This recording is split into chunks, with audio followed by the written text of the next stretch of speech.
Shalom. Welcome everyone to Tanya Outside In. We are beginning chapter 9, Perek Tes. And this chapter, the Rebbe starts to bring the pieces together. It's a turning point in the Sefer, meaning the first 8 prakim, in a sense, you can say, are giving us the lexicon of Tanya. And I can't stress how important it is to have words defined, to be able to have any kind of meaningful conversation or any grasp on reality. We need to have our terms defined. So what does it mean, the animal soul? What does it mean, the godly soul? What does it mean, klipa and sitra achra? What does it mean, kedusha? We've now defined all of these terms. Okay, so now what the Tanya does is start putting them all together. So you could look at chapters 1 to 8 as really defining the lexicon of the rest of the Tanya. Everything is now going to be pulling from this pool of resources. What's Klipas Noiga? What's Klipas Timaeus? We're going to be pulling from what's a mitzvah, what's Torah. We're going to be pulling from all of these resources to now combine them and to understand, well, okay, now I've got the lexicon down, the terminology down. What's the avoider? How does this all work together? So chapter 9 is the beginning of putting it all together. And the first thing that he's going to basically outline for us is the internal Jewish experience. And as we've explained, the Jewish experience is an interplay between our two souls. We have a human/animal natural soul that we've called the Nefesh Bahamis. More often than not, he actually calls it the Nefesh Chiyunis, the life-giving soul. And then we have this exclusively Jewish phenomenon, which is actually the definition of the Jew, is what we call the Nefesh Elokis, which is a Chelek Elokai Mimau, a piece of God from above. And it's the interplay between these two entities that is the Jewish experience, the internal Jewish experience. And I just want to let you know here that I'm right now learning a sefer from the Ben Ish Chai called Das Utavuna, not to be mistaken with Das Tavunas from the Ramchal. Das Utavuna, and it's really an introduction to Kabbalah sefer. And we just got through the whole introduction. We've just kind of begun the beginning of it. It's very Hasidish and so far in its take. And he describes this conflict in a very different way. But once you've got a deep insight, and this is a very important point, I'll explain. Once you've got a deep insight, B'ezrat Hashem, once you've got a deep insight into the mechanics of this conflict, you'll be able to understand how other schools of thought could describe it in very different ways. So we're going to explain this, but I'm just going to say quickly that the Ben Ish Chai describes this conflict as there's the neshama, this piece of God, whatever that is, which becomes enclosed in an angel, a malach, that becomes enclosed in a shin dalad, in a demon, whatever you want to call it. I'm not going to get into that because that's not our purpose. But once you understand how he's explaining it, and lishma and lo lishma and the ultimate level of lishma, you'll see that these two tzaddikim are not cholik in each other, using a different. They're just using a different vocabulary, different imagery. Okay, Shalom Yitzi from Europe. Nice to have you with us. I'm here with the Chevra. We're all joining. We're joining soon. So sorry for being late. We'll catch up. We'll catch up. Okay, a couple of us are joining. I just said I think you'll appreciate. I'm not going to say it again, but the first 5 minutes that you just missed, you'll appreciate, I think. B'ezrat Hashem. Okay, so Perek Tes. V'hinei, makom mishkan nefesh Bahamis shemaklipas noiga shebchol ish Yisrael hu believe b'chal yismuli shumale dam. The place, the resting place of the animal soul that comes from Klipas Noiga. Is Klipas Noiga evil? Raise your hand if you think that's true. Is it evil?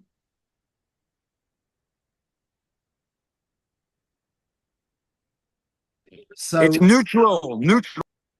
it's evil, but we need to redefine our definition of evil. Evil means it has self, it's driven primarily by self. That's the definition of evil. Now that can stretch from, a normal, in fact, quite a saintly human being to the most demonic of human beings, that term. So it is a self-involved creature that is living for itself. Its center of the universe is itself. And really, its center of its universe is its. Can anyone fill in that? Find that word. Is its the center? One second, I'm going to say it again. The center of the universe of the Nefesh Bahamis is its ego. What? Survival or pleasure? Pleasure. Thank you. Is its pleasure. Pleasure devolves into what's the next level down from pleasure? Ratzon to live. Ratzon. So now when we say that the Nefesh Abamis has a desire, has the survival instinct, the desire to live, just like everything that's alive, that's correct. But there's a deeper Metzias going on, which is its desire for pleasure.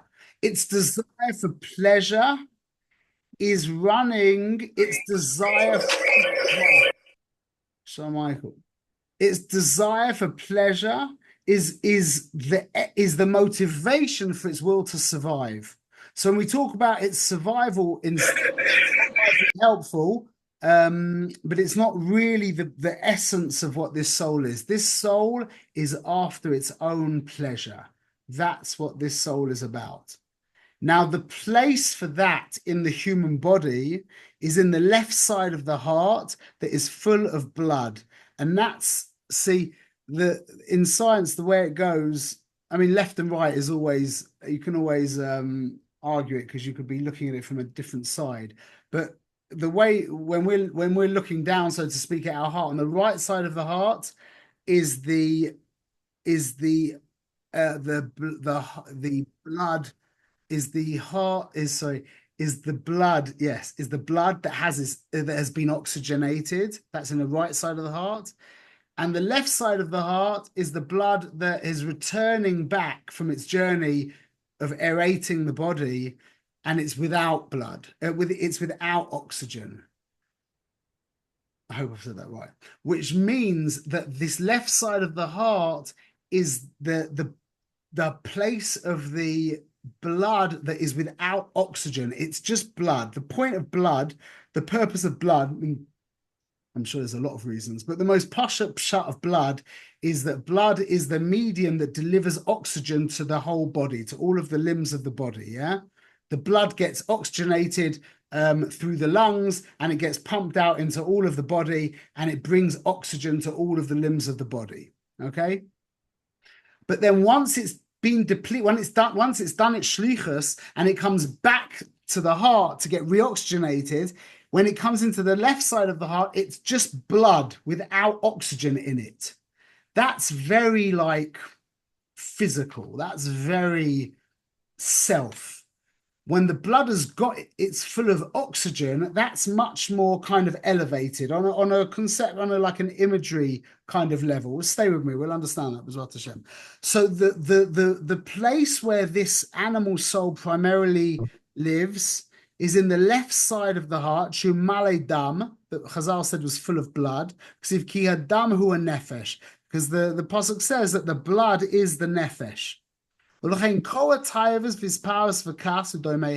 Therefore, all of the desires, the pleasures, the addictions, whatever you want to call them, and the boasting and the anger, these are all pleasures, not emotions, by the way. Al Pitanya, the domehem, and etc. Heim believe they exist in the heart. And they spread out into the entire goof. So when a person wants to be angry, his whole goof wants to be angry. Yeah, the whole goof, especially the parts of the the parts of the neshama that are the parts of the goof that are shaykh to that taiva, but the whole goof. Now, this is a really interesting point here, and this is where we're going to talk about psychedelics for a minute. The gum oile lemoyach sheberosh. They also go up into the head, into the moyach, the brain that's in the head. Lachshav lahahe behem, to think about and to ponder. Lischakem behem, and to kind of scheme in them. Kamoisha dam makoira belev, just like in the physiology, the blood, its makor, its place of origin is the lave. And from the lave it goes out into all the heart, it goes out into all of the limbs. And it also goes up into the moyach in the rosh. Okay.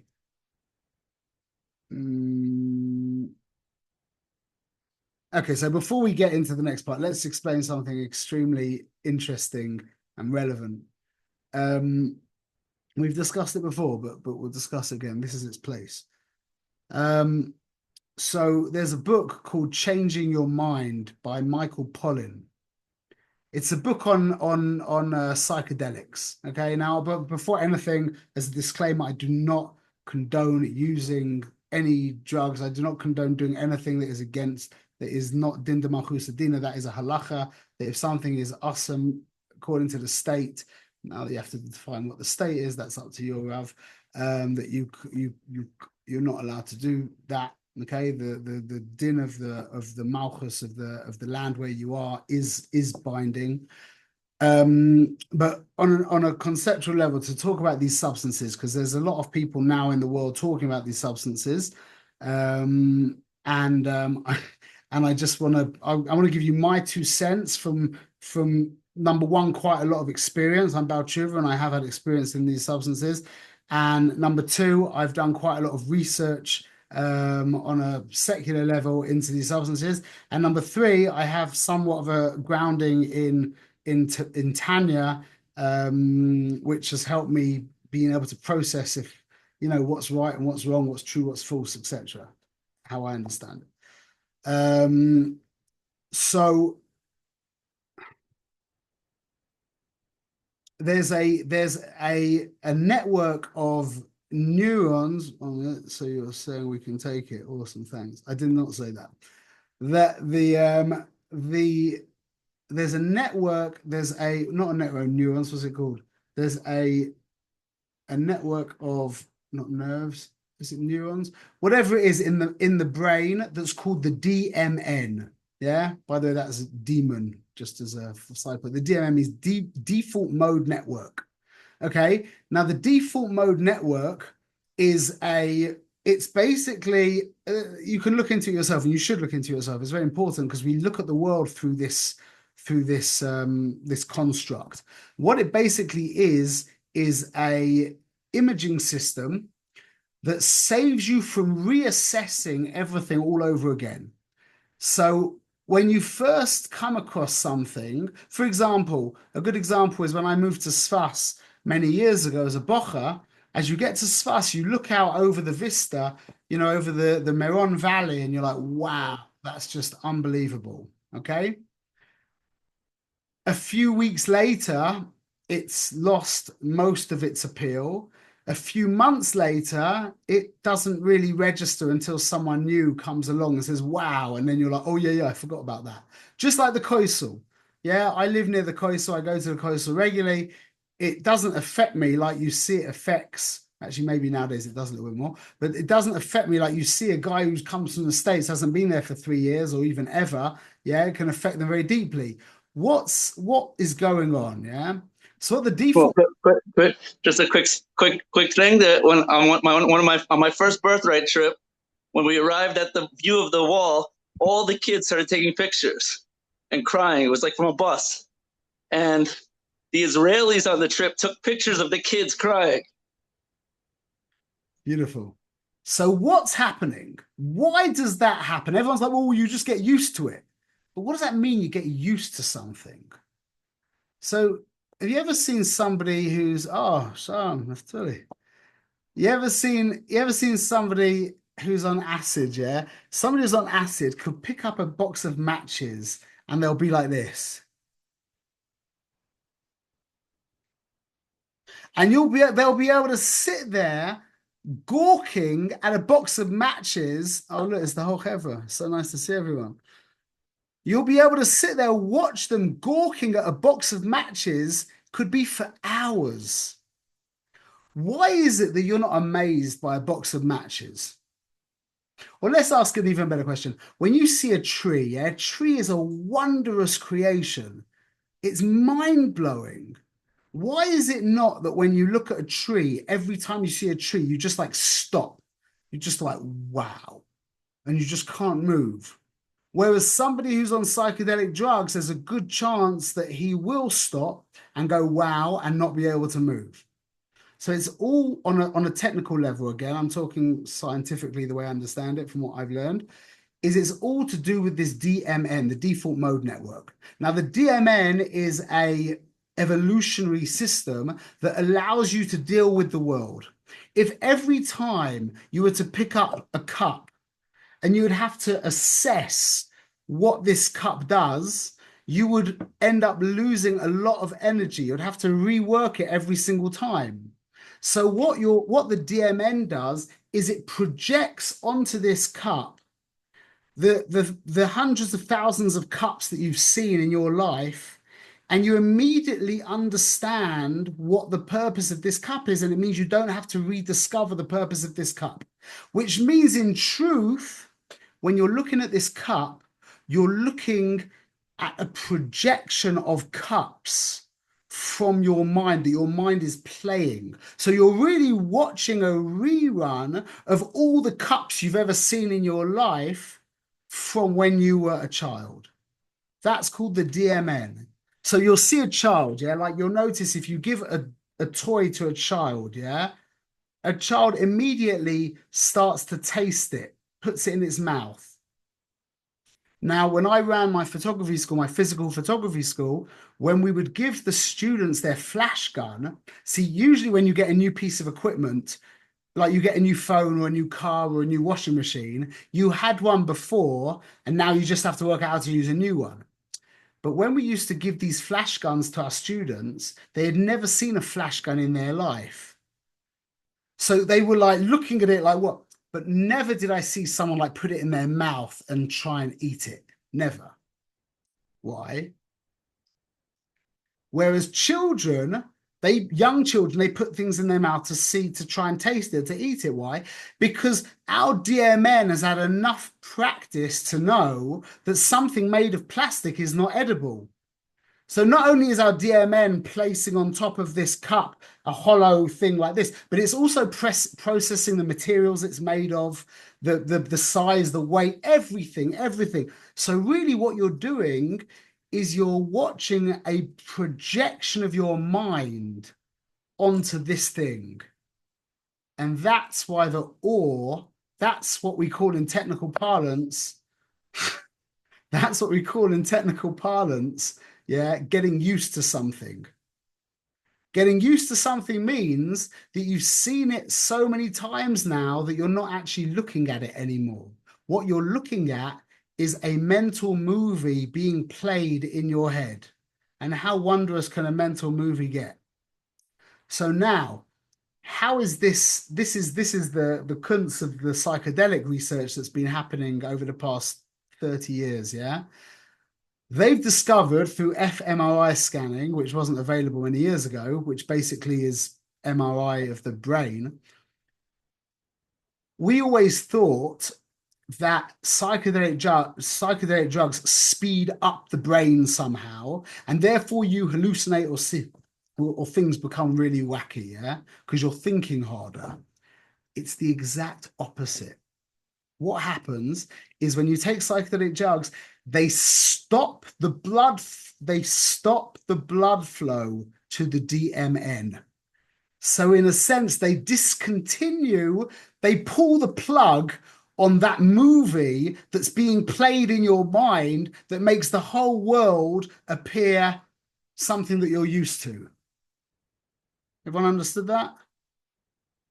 So really, only recently they discovered that psychedelic drugs, which would be LSD, psilocybin, ayahuasca, and all the different things that we know of, yeah, they actually decrease the flow, the blood flow to your brain. Not they increase the blood flow, they decrease the blood flow. And as a result of that, the DMN is either impaired or, in the most profound sense, discontinued. And now, when you look at anything, you're like, wow, it's like a baby looking at a cup for a first time in every aspect. So now that's the actual mechanics of from the research that I've done of psychedelics. I'll just, while we're on the topic, because I want to just give a full picture. Psychedelics during the 50s, it reached fever pitch. What's it called? The research into psychedelics reached fever pitch in the 50s. Yeah, they were having unbelievable results, especially in alcoholism. They were having like a 50% cure rate by using psychedelic drugs, especially psilocybin, which is the active ingredient in magic mushrooms, and in all kinds of psychological disorders. They were having tremendous breakthroughs using psychedelics on an institutional level, with medical supervision and etc. Now, just to explain to you what happened to psychedelics, because they are, from what I understand, again, I'm not condoning them in any way, but they are, from what I understand, the safest of drugs. Yeah, if they are done in the right, it's called state, and what's it called? State. The right state of mind. Oh, state and setting, that they're done in the right setting and in the right state of mind. Either way, set and setting. Yeah. Thank you. Set and setting. Thank you very much. So other people are holding in the inyanim. That they're not as damaging and addictive as like, as most, maybe all the other kinds of drugs. Again, not that I'm condoning them, but the reason why they got demonized is because this is so interesting. Anyone knows who Buffalo Bill is? Yeah, well, Buffalo Bill, it's funny because in America they call him Buffalo, but actually I think technically called Bison. Yeah, when the white men were originally trying to colonize America, there was this problem with all these Indians who lived there in the first place. Yeah, so they had to work out a way of kind of beating the Indians. So they realized that the Indians live off the bison, and the Indians were nomadic people that followed the huge herds of bison that used to travel all over North America, and they lived off them for their meat, for their fur, for their bones, for every single thing. Their whole life was dependent on the bison, so they moved with them as they migrated, etc. So some clever white guy got a good idea. He's like, well, look, let's kill the bison, and then by way of that, we'll deal with the Indian problem. So that was the Indian of Buffalo Bill. Yeah, they started to slaughter the bison at an insane. They reduced them from like millions and millions to like tens of thousands in the space of a few years. Yeah, and by doing that, they managed to really destroy in many ways the indigenous Indians of North America. The same thing happened in the 60s with the hippies. The hippies were destroying the American dream. What was it again? Tune in, drop out. No, tune in, drop out. What was that thing Timothy Leary said? The three things: tune in, drop out. There was something, so someone can maybe Google it. Yeah, it said tune in, drop out, and something else. Yeah, it was the antithesis. The hippie movement was the antithesis of the American dream. The hippie movement was predicated on LSD and psychedelic drugs. Richard Nixon, Beroiv Hochmosoi, decided very cleverly that by demonizing psychedelic drugs will be the way that they end the hippie movement. And that's what happened. So psychedelic drugs became demonized in the 60s. They became Asa, like Lafi the Hoik, they became Asa. And then huge amounts of energy was pumped into actually demonizing all drugs as well, but especially psychedelics. So that's just wanted to give you some background of why psychedelics are thought of as they are in this generation. But to know that in the 50s and the lead up to the 50s, they were doing amazing things with psychedelic drugs, like amazing breakthroughs, amazing psychological breakthroughs that people couldn't have. I think from what I saw, it was something like there was a 10% alcoholism cure rate from like regular psycho whatever, and a 50% cure rate from using psilocybin and other psychedelics. You could look that yourself. But now the question becomes, is that a real spiritual experience? And the simple answer is absolutely 100% yes. But now the next question becomes, so what? How much about Yiddishkeit is predicated on spiritual experience? And from my understanding, to have a spiritual experience is as important as to have a healthy body. Meaning it's important. You need to have spiritual experience, just like you need to have a healthy body. But that is not what Yiddishkeit is about. Yiddishkeit is about divine service. It's about serving God, period. It's about serving God. You need spiritual experience to keep you, maybe, some of us do anyway, or some people need intelligent pleasure. Some people need physical pleasure, whatever tickles your peaches. Yeah. But this is a very important point, because the Tanya, what we said about the blood being pushed to the DMN, the Tanya actually speaks about that. We just mentioned this already over 200 years ago, where he explains that the Nefesh Bahamis lives in the left side of the heart and goes up into the brain with the blood into the brain. Now, this is a really important idea. Is just like we said, when you're looking at the cup, yeah, what the DMN is doing is projecting all the cups you've seen in the past. So now you're actually, in a very real sense, being limited. Your concept of this cup is limited to all the different uses of a cup you've ever seen in the past, yeah? What is it that you've got the most memories of, the most limiting thoughts about?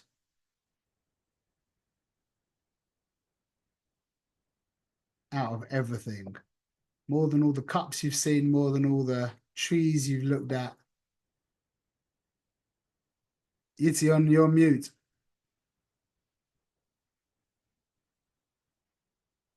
What is it that we've got the most thoughts about?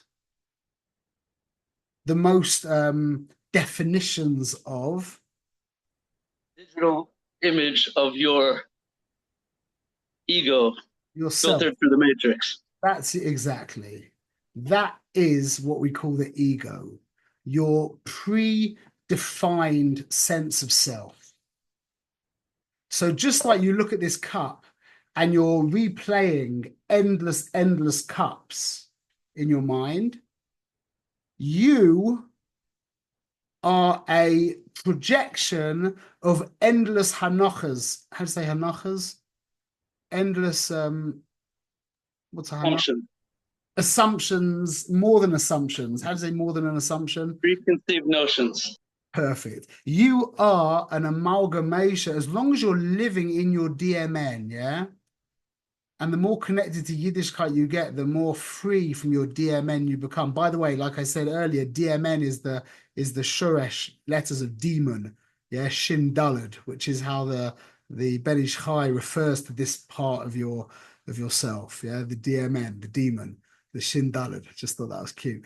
But we are constantly living a pre-programmed existence, a pre-programmed predictable existence. That's why we can constantly do things. We can predictably do things again and again and again. And we don't want to do it, but we know we're going to do it because we're stuck in this DMN of a pre-definition of who we are. The holier we get, the less attention we pay to that movie. And that's why the world becomes more and more wondrous. People become more and more wondrous. We become more and more available to Chiddush and to discovery.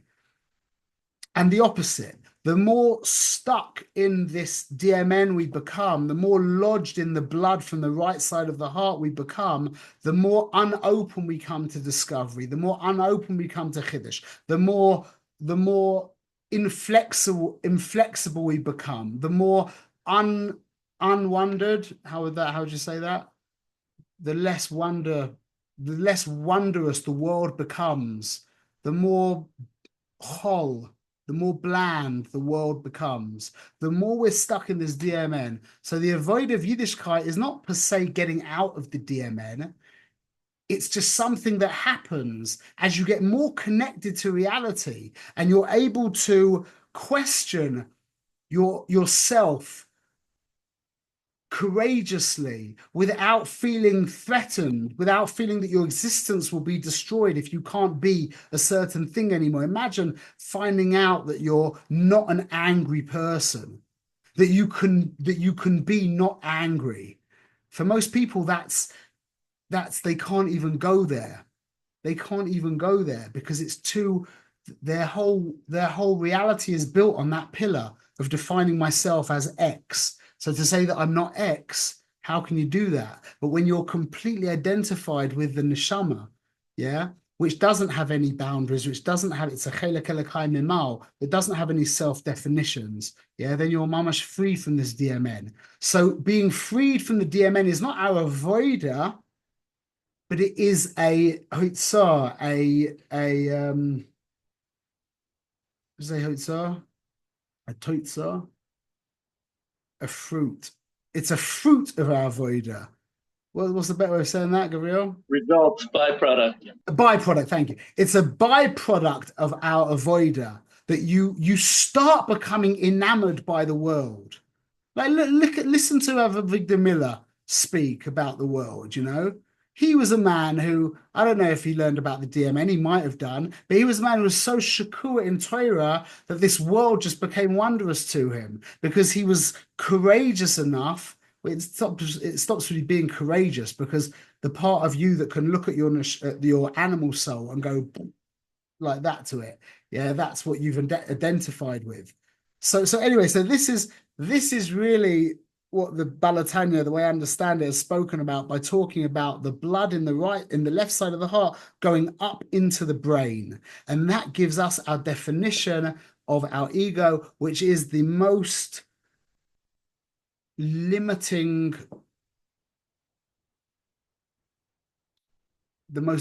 factor of our life, the most whatever you want to call it, is the definitions that we have as, and that's one of the reasons why Avram said, Anochi Afa ve'efer.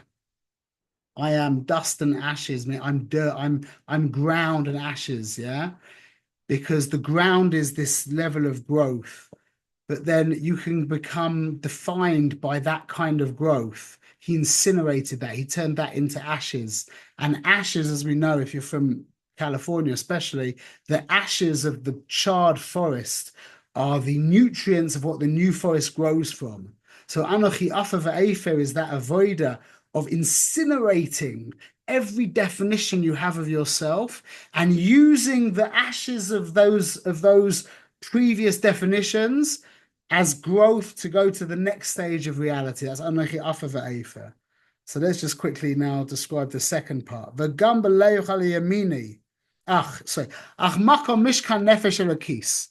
But the dwelling place of the godly soul, he b'moichin, is primarily in the mind, shibaroish, the brains in the head, umisham mispashetas l'chol ha'evarim, and from there it spreads out into the rest of the limbs, v'gam b'leiv b'chala yamini, and also into the right side of the heart, she'ein boi dam, that doesn't have in it blood, meaning it has blood, but it has the aerated blood, the adin, the refined blood, the airy blood. The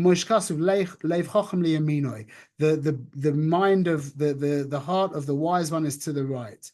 The avos Hashem, karishbe shalhevas. Avos Hashem, karishbe shalhevas mislahevas belev maskilim mavinim misboinim bedatam asher b'moicham b'devayim mo'irim es ha'ava. It's the part of the heart that flares up and that flames up like a flamey flame. How do you describe that? This is very poetic. Of the intelligent person who is thinking deeply into these inyanim of kedusha, of these holy inyanim. V'chein simchas levav b'teferes Hashem v'hada go'oinoi, and that creates a kind of how'd you say it? Not transparency, like openness of heart, where emotions start to flow. But Tiferes Hashem, the splendorousness of Hashem. Because the eyes of the intelligent person, of the Chacham, are in his head. But in the mind that is his Chochma and his Bina, mistaklim b'yakud the malka b'tiferes gudlasai. And he gazes at the wondrous, the dearness of the king and the splendor of his gedula. What's the splendor of his gedula? Is this magical world that we live in, this wondrous world that we live in, mamash. That there's no end to it, the tachlis, and there's no end. As we explain some of this.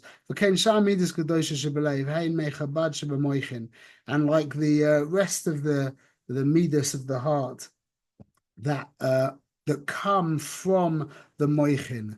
This is such an important idea, is that basically your emotions are predicated on what you think about. It's like a mill. Good way of describing it. I heard Rav Shais Taub describe it like this.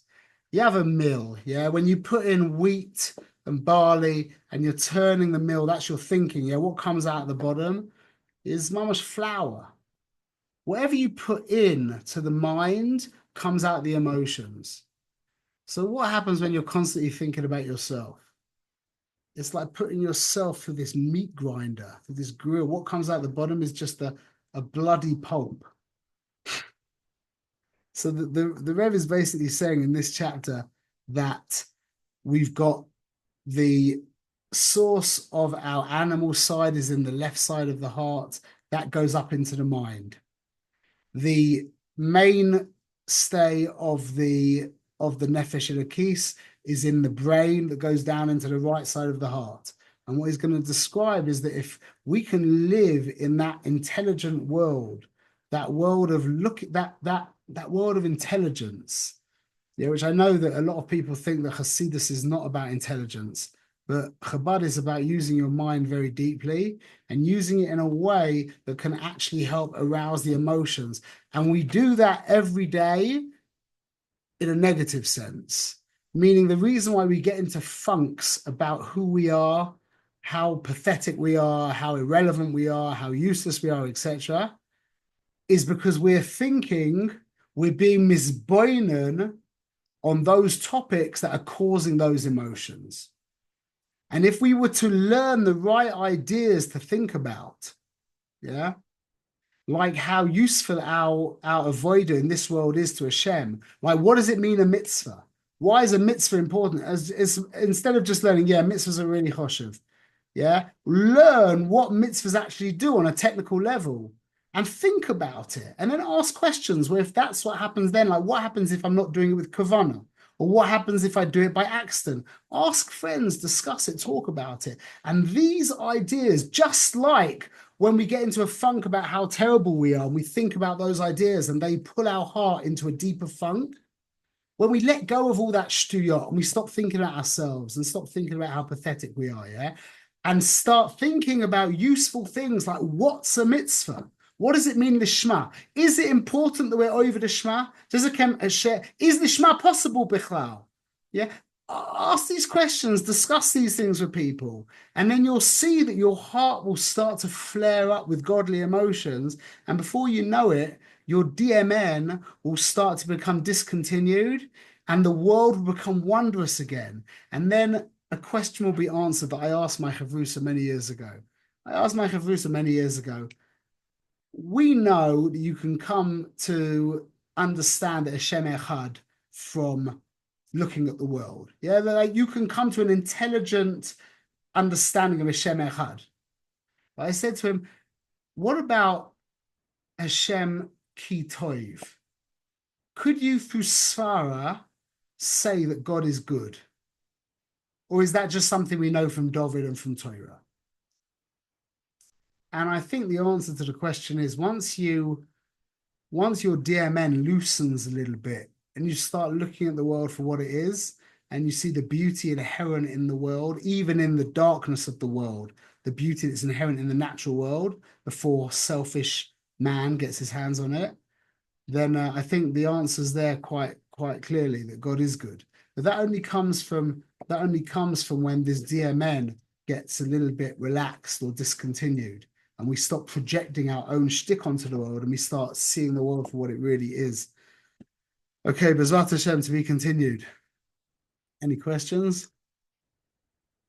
Nope.